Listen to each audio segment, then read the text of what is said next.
There are answers tonight to an unsolved string of Denver area murders some 44 years ago. Thanks to DNA testing, investigators have identified the person who killed 3 women and a teenage girl. Denver 7's CB Cotton live from the crime lab in Denver. And CB, you spoke to the family of one of the victims and relieved, of course, there's finally some closure here. Shannon, that's right. All of these families are so grateful, but we've talked a lot to the family of Antoinette Parks, and this has really been an emotional journey for them. So it's taken a lot of great detective work and advancements in DNA technology to get us to this point. But back during the late 70s, early 80s, investigators really thought these were 4 separate isolated crimes. But again, those technological advancements between 2013 and 2018, they were finally able to link all 4 of these cases together and tie them back to one man. There's no real way to explain the pain behind the podium, but these 4 photos are a start. I want to thank you all for being here for this announcement regarding the identification of a suspect in 4 cold case homicides. 3 of which happened in Denver and another in Adams County between the years of 1978 to 1981. Investigators say Madeline Livaday, Gwendolyn Harris, Dolores Barajas, and Antoinette Parks were all stabbed to death. All of them taken off guard by a man they didn't know.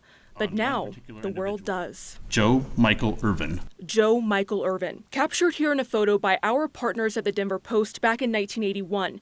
He was 27 when he killed Madeline Livaday, the first of many innocent lives he took. She was a loving wife, sister, daughter, and mother to 2 very young girls. Investigators say Irvin was a serial killer, and all of his crimes had a sexual component.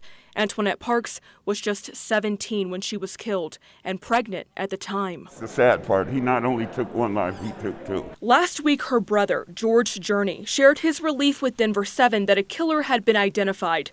On Friday, he grieves with his only surviving sibling. I'm glad we finally got the closure. For some, this closure will feel incomplete. It is tempered by the fact to some degree that we can't file a case with the district attorney's office. Irvin was arrested in 1981 after shooting and killing Aurora police officer Deborah Sue Core during a traffic stop, and he died by suicide in jail less than a month later.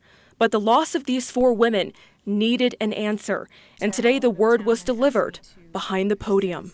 It's an end to a story that they never wanted to be a part of.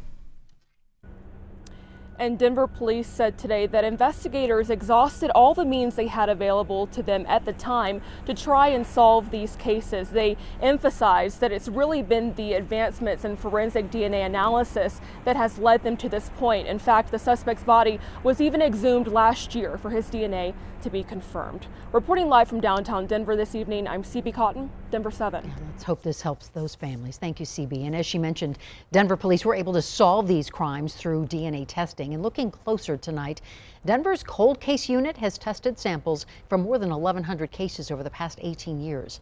About 50% of those DNA samples have come up with a match.